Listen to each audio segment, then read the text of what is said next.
Assalamualaikum warahmatullahi wabarakatuh.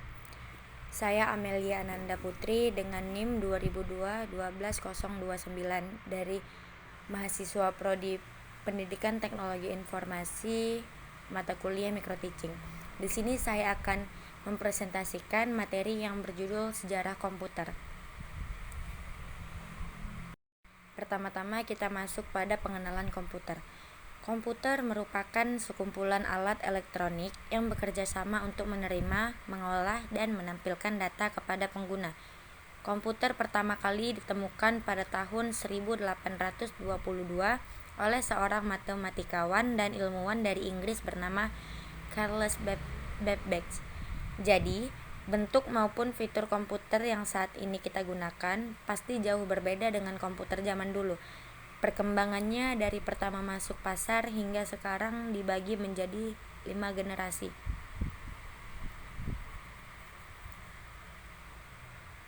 Generasi pertama dimulai dari tahun 1940 sampai dengan 1956. Penggagas komputer generasi pertama adalah Konrad Zuse, seorang insinyur dari Jerman.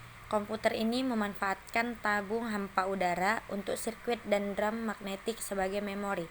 Komputer generasi pertama besarnya hingga bisa menempati ruangan. Komputer generasi ini mengandalkan machine language. Generasi kedua dimulai dari tahun 1956 sampai dengan 1963. Ditemukannya transistor pada masa ini mengubah tampilan komputer generasi pertama. Perkembangan generasi kedua menjadi awal perkembangan komputer dengan digantinya tabung hampa. Komputer generasi ini sudah menggunakan bahasa pemrograman tingkat tinggi. Kapasitas memori sudah cukup besar, hemat listrik, dan proses operasinya lebih cepat. Generasi ketiga dimulai dari tahun 1964 sampai dengan 1971. Komputer generasi ketiga ditandai dengan perkembangan integrated circuit. Dalam pemakaiannya, transistor menjadikan komputer cepat panas. Lalu pada tahun 1958, Jack Billy menciptakan IC atau Integrated Circuit Chip.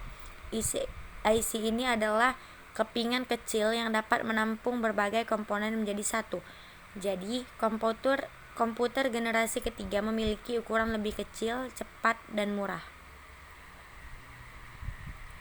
Generasi keempat dimulai dari tahun 1971 sampai dengan sekarang. Komputer generasi keempat memiliki terobosan berupa mikroprosesor yang dapat menyatukan ribuan IC ke dalam sebuah keping silikon. Pada masa ini, mulai muncul juga laptop yang dapat dibawa kemana-mana. Seiring waktu, mereka pun dapat dihubungkan dalam sebuah jaringan, yang kemudian menjadi awal perkembangan internet. Generasi kelima dimulai dari masa sekarang sampai dengan masa depan.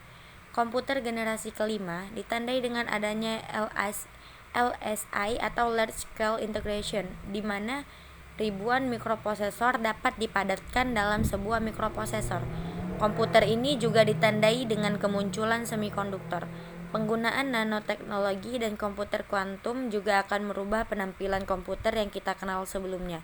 Komputer generasi kelima dikembangkan untuk bisa merespon suara, bahasa, dan mampu belajar secara sadar. Baiklah, sekian dari presentasi saya. Kurang dan lebih saya mohon maaf. Wabillahi taufiq wal hidayah. Wassalamualaikum warahmatullahi wabarakatuh.